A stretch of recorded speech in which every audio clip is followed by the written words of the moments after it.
With 26 different brawler options, there's so many choices for who you should unlock, upgrade, or push trophies with next. So to make that a little easier, today I'm ranking every single one of the epic brawlers from worst to best. I'm going to be breaking these brawlers down as if I was doing a tier list, almost giving them a grade. And to start things out, we're doing the F tier. These are the brawlers that need the most help. And coming in as our only F tier brawler, F stands for fish, it is going to be Hank. I love Hank. I know a lot of you all do out there as well, but there are countless counters into this guy. He's not powerful enough. It takes a long time to get any damage, and by the time he does have the availability to get some damage, he's either taken down or wasting a lot of time putting his teammates in a 2v3 situation. No brawler is unwinnable. I always say this, but at early trophies you can do just about anything, but this guy is nowhere to be seen at pro play, competitive play, and there's no reason you would ever draft this guy. Hopefully there are better days ahead for my Hank loyalists out there. To make you Hank fans feel a little bit better, I'm going to be giving away one Moon Guardian Hank skin pin combo code away, so go ahead, drop your Instagram handle down below. I'll be picking one random comment to give it away,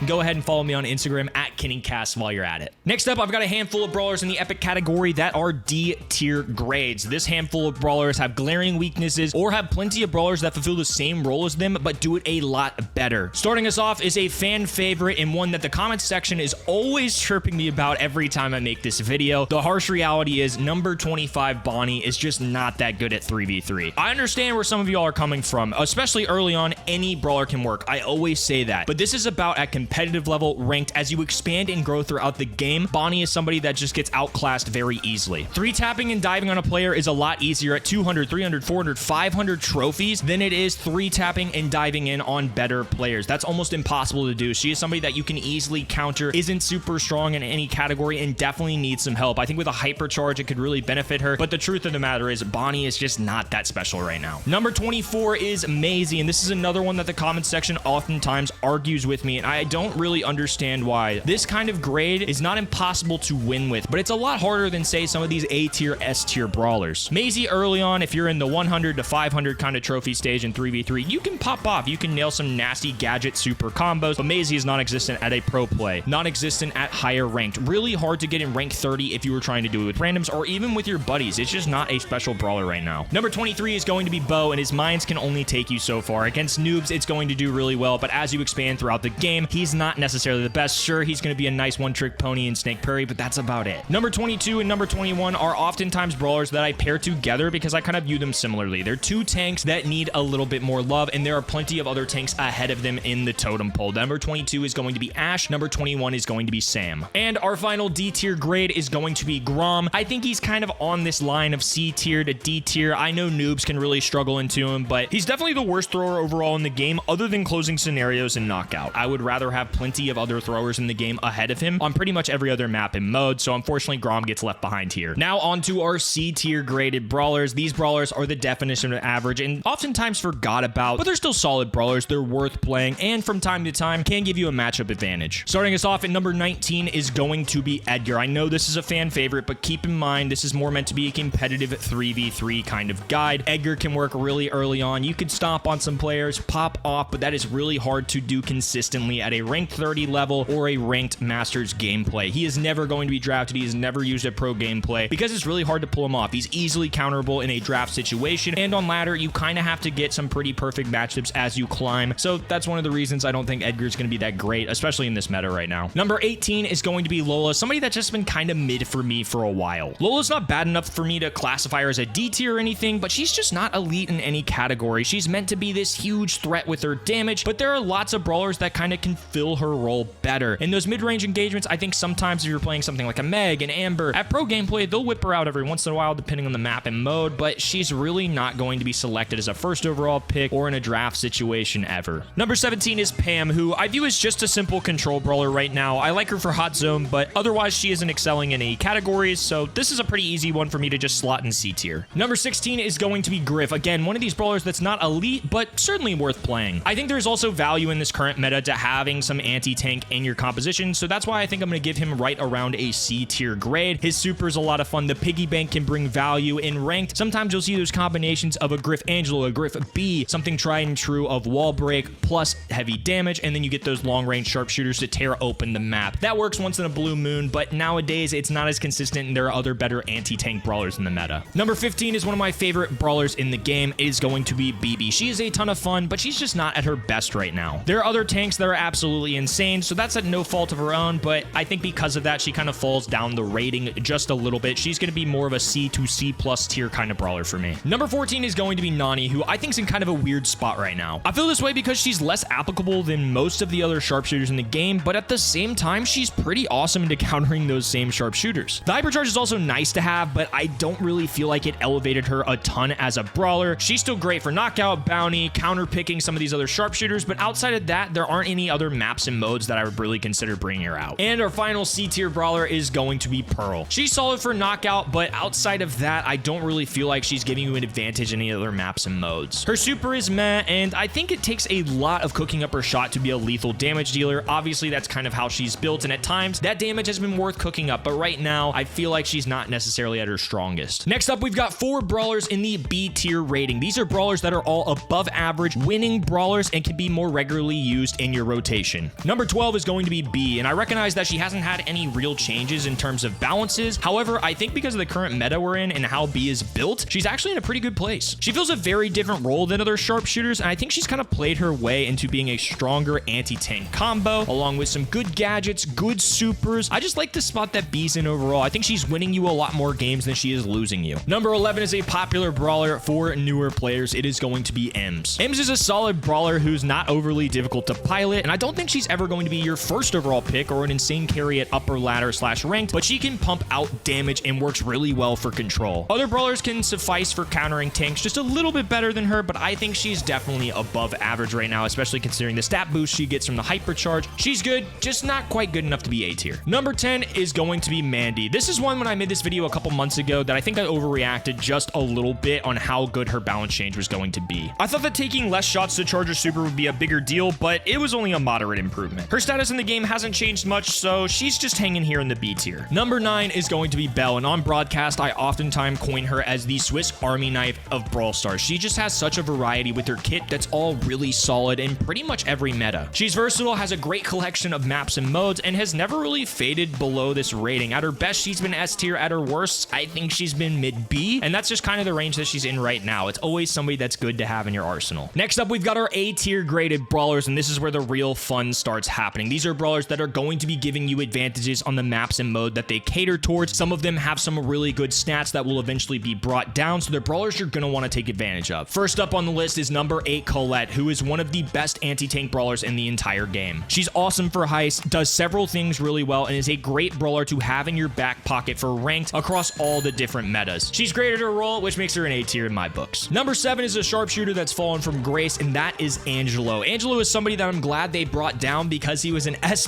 kind of brawler for a little bit, and now he's just really solid. I could see him kind of hovering from B+ to A- right here. I'm gonna give him the benefit of the doubt and keep him at an A- kind of grade. He's not the OP brawler that he used to be, but in things like bounty, KO, and maps with water, he is a great sharpshooter option. He's fast, does a ton of damage. He does require some skill to hit his shot. You gotta have that balance of tagging opponents while also charging up his power, but if you can hit those shots, he's got an awesome combo with his kit, supers, gadgets, all of that are still really solid for him, so I think for now, he's gonna be at that A- kind of range. Number 6 is another sharpshooter that I'm putting just ahead of Angelo because I think she's a little bit easier to use. Most of y'all are a little more comfortable with her, and that is going to be Piper. She's just dependable. She's been around for a long time. Outside of being squishy, she is just so good and consistent for these KO, bounties, and open range kinds of maps. The hypercharge gives her a stat boost. She's got wall break for maps like out in the open, multiple options for gadgets, and damage like no other. Good Pipers will always be great in the meta if you can use her well. Kicking off our top 5 brawlers for this list is going to be Stu. It's not the easiest brawler in the world to work with, but his ceiling is just so high. He's got multiple builds to work with, 2 great star powers and 2 great gadgets. This comes in handy a ton, especially in ranked, when you're looking at your opponents, looking at the map, and seeing what you need to do. Maybe you need that wall break, maybe you need the Gasso heal, maybe you want to get crazy and go for a long dash. There's just a lot of options with Stu, and unless there's a serious shakeup in the meta, or maybe he gets a serious nerf, I think he's just always going to be hanging around this range. Number 4 is going to be Barry. I'd be curious to hear your all's thoughts about this, but especially after consulting with pro players, watching LCQ, I think they have a better understanding of where Barry fills in more than something like a casual player like myself. I think he's fantastic, but he's just a smidge behind the top 2 throwers for me, one of them that we'll get to later on the list, and the other one being Barley, who's a rare brawler. I think a lot of people struggle with Barry because they want to play him like a Barley. He looks like a Barley shot, but he's very different. His main goal is to be a support character. He can be a hybrid for sure and is still really good, but I think just having him to be a healer to keep your team alive and fulfilling that support role is what he does best. And I think when people get a good understanding of that and find him on the proper maps and modes, he's an A to an A+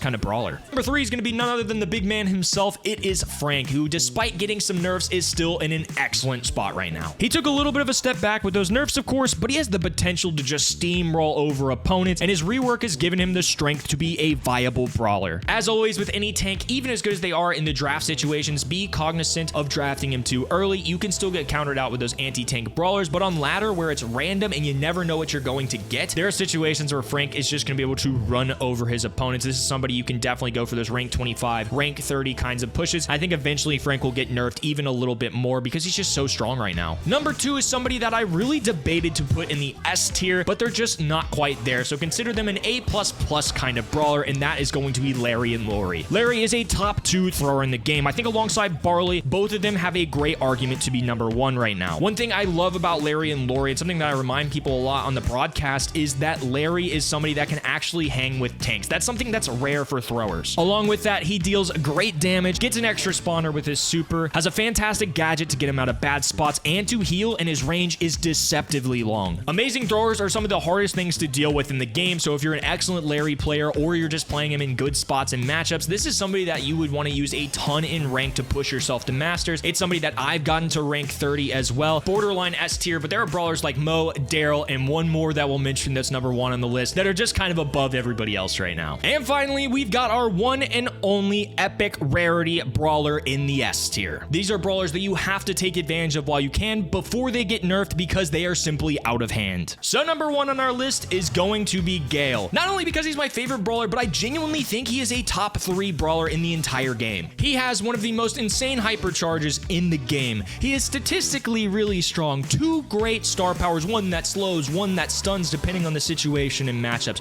2 gadgets depending on the situation and matchup. He's just one of the best brawlers you could possibly have in ranked right now. Take advantage while you can and push my favorite brawler, Gale, while he is still one of the best.